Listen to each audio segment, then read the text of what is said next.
নমস্কার বন্ধুরা, ফুডি কিচেনে আপনাদের সবাইকে স্বাগত। আশা করি আপনারা সকলেই ভালো আছেন। আজকে আমি শেয়ার করব চিকেন সুইট অ্যান্ড সাওয়ারের রেসিপি। রেস্টুরেন্টের একটি খুবই জনপ্রিয় রেসিপি হলো চিকেন সুইট অ্যান্ড সাওয়ার। যে কোনো অনুষ্ঠান বা বাড়িতে গেস্ট এলে আমার এই রেসিপিটা দেখে আপনারা খুবই সহজেই রেসিপিটা বানিয়ে ফেলতে পারবেন। আমাদের এই রেসিপিটা ভালো লাগলে লাইক আর কমেন্ট করে অবশ্যই আমাদের চ্যানেলটাকে সাবস্ক্রাইব করবেন। তো চিকেন সুইট অ্যান্ড সাওয়ার বানানোর জন্য আমরা নিয়ে নিয়েছি 500 গ্রাম বোনলেস চিকেন। চিকেনগুলোকে এইভাবে ছোট ছোট আকারে কেটে নিয়ে জল দিয়ে ভালো করে ধুয়ে নেবেন। তারপরে জলটা ভালো করে ঝরিয়ে নিন। এবার ম্যারিনেট করার জন্য দিয়ে দিন 1 টিস্পুন পরিমাণ লবণ, 1 টিস্পুন গোলমরিচ গুঁড়ো,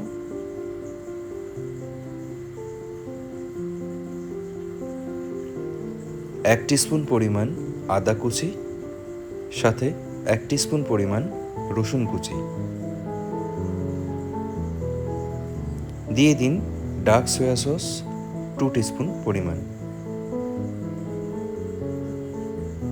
এবারে একটা চামচ দিয়ে এই সমস্ত কিছু চিকেনের সাথে ভালোভাবে মিক্স করে ফেলুন। আর ভালো করে মিক্স করে চিকেনটা 30 মিনিটের জন্য রেস্টিংয়ে রেখে দিন। এই সময় বানিয়ে ফেলুন চিকেন সুইট অ্যান্ড সাওয়ারের সস। সসটা বানানোর জন্য একটা পাত্রে নিয়ে নিন হাফ কাপ পরিমাণ টমেটো কেচাপ। ঝালের জন্য স্বাদ অনুযায়ী মিশিয়ে দিন রেড চিলি সস। আমরা এখানে 1 টিস্পুন রেড চিলি সস ব্যবহার করেছি। এবারে দিয়ে দিন 2 টেবিল স্পুন পরিমাণ হট অ্যান্ড সাওয়ার সস।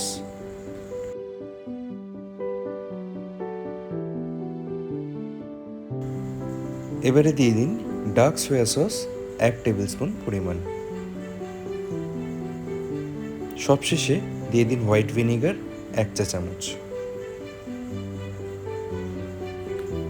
এবার এই সমস্ত কিছু ভালো করে মিক্স করে ফেলুন। তাহলেই তৈরি হয়ে যাবে চিকেন হট অ্যান্ড সাওয়ারের সস। এটা আমরা পরে ব্যবহার করব। ইতিমধ্যে চিকেনটা 30 মিনিটের জন্য রেস্টিংয়ে রাখা হয়ে গেছে। এবারে ঢাকনাটা সরিয়ে দিন আর মিশিয়ে দিন কর্নফ্লাওয়ার 2 টেবিল স্পুন পরিমাণ,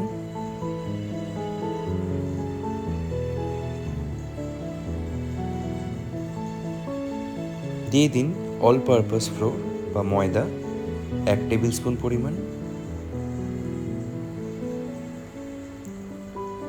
সাথে দিয়ে দিন 2টো ডিম।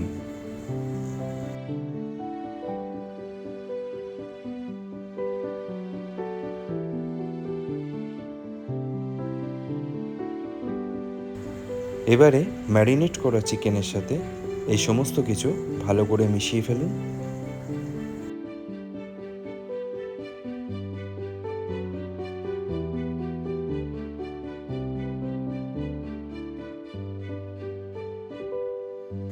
দেখতেই পাচ্ছেন সমস্ত কিছু ভালোভাবে মিক্স করা হয়ে গেছে। এবারে চিকেনগুলো ভেজে নেওয়ার জন্য একটা কড়াই বা ফ্রাই প্যানে নিয়ে নিন পরিমাণ অনুযায়ী রিফাইন অয়েল বা সাদা তেল। চিকেনগুলো ডুবো তেলে ভাজতে হবে, সেই অনুযায়ী তেলটা মেশাবেন।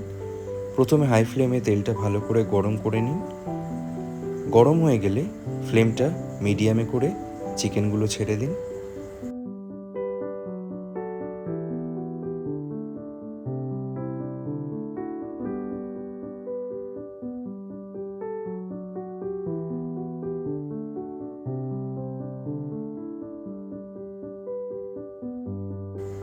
চিকেনগুলো অবশ্যই মিডিয়াম ফ্লেমে ভাজতে হবে।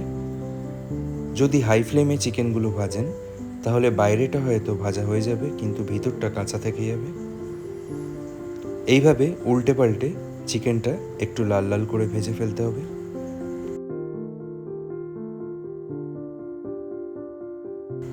পুরো চিকেনটা কিন্তু একবারে ভাজবেন না, 2 ধাপে চিকেনগুলো ভেজে নিতে হবে। ঠিক এই রকম কালার চলে এলে চিকেনগুলো তুলে ফেলুন।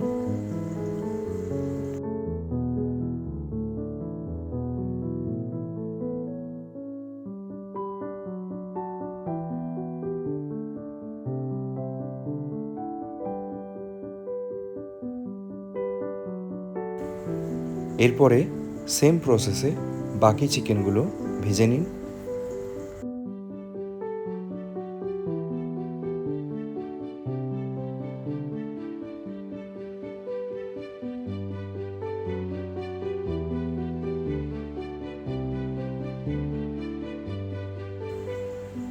চিকেনগুলো পারফেক্টলি ভাজা হয়ে গেছে। এবারে চিকেন ভাজার তেলটা কমিয়ে ফেলুন এবং মোটামুটি 2 টেবিল স্পুন পরিমাণ তেল রেখে তাতে দিয়ে দিন 2 চা চামচ পরিমাণ রসুন কুচি। রসুন কুচিটা 30 থেকে 40 সেকেন্ড একটু নেড়ে চেড়ে ভেজে ফেলুন। 30 থেকে 40 সেকেন্ড বাদে মিশিয়ে দিন একটা মিডিয়াম সাইজের ফাইন চপ করা পেঁয়াজ। পেঁয়াজটাকেও মিডিয়াম টু হাই ফ্লেমে 1 মিনিটের জন্য ভেজে নিন। পেঁয়াজ এবং রসুনটা পারফেক্টলি ভাজা হয়ে গেছে। ঠিক এই সময় বানিয়ে রাখা সসটা মিশিয়ে দিন। তারপরে সসের বাটিটা সামান্য পরিমাণ জল দিয়ে সেই জলটা মিশিয়ে দিন। এবারে মিডিয়াম টু হাই ফ্লেমে 2 থেকে 3 মিনিট এই সসটাকে কুক করে ফেলুন। আর এই কুক করার সময় মিশিয়ে দিন 1 চা চামচ পরিমাণ গোলমরিচ গুঁড়ো এবং স্বাদ অনুযায়ী লবণ। তারপরে কন্টিনিউয়াসলি নেড়ে চেড়ে এটা কষিয়ে ফেলুন। 2 থেকে 3 মিনিট ভালো মতো কষানো হয়ে গেছে। এবারে ভেজে রাখা চিকেনগুলো মিশিয়ে দিন। তারপরে সসের গ্রেভির সাথে চিকেনটা একবার নেড়ে চেড়ে মিক্স করে ফেলুন। এবারে একটা ছোট বাটিতে বানিয়ে ফেলুন কর্নফ্লাওয়ার স্লারি। সামান্য পরিমাণ উষ্ণ গরম জলে 1 টেবিল স্পুন পরিমাণ কর্নফ্লাওয়ার মিশিয়ে এই স্লারিটা বানিয়ে ফেলতে হবে। তারপরে চিকেনের সাথে মিশিয়ে দিন। মেশানোর পরে খুন্তি দিয়ে ভালো করে মিক্স করে নিন। এবারে মিনিট 2 মিডিয়াম ফ্লেমেই নেড়ে চেড়ে এটা কুক করে ফেলুন। তো বন্ধুরা, চিকেন হট অ্যান্ড শাওয়ার কিন্তু এখন পারফেক্টলি রেডি। এই রেসিপিটা কিন্তু আপনারা অবশ্যই বানিয়ে দেখবেন, খেতে লাগে অসাধারণ। তো দেখতেই পেলেন বন্ধুরা, সিম্পল কটা স্টেপ ফলো করেই কিন্তু এই রেসিপিটা বানিয়ে ফেলা যায়। একেবারে রেস্টুরেন্ট স্টাইলে আপনারা বাড়িতে এটা বানিয়ে ফেলতে পারবেন। আশা করি রেসিপিটা বুঝতে আপনাদের কোনো রকম সমস্যা হয়নি। আজকে তাহলে এ পর্যন্তই। আবার আপনাদের সাথে দেখা হবে পরবর্তী ভিডিওতে নতুন আর একটা রেসিপির সাথে। ভালো থাকবেন, সুস্থ থাকবেন।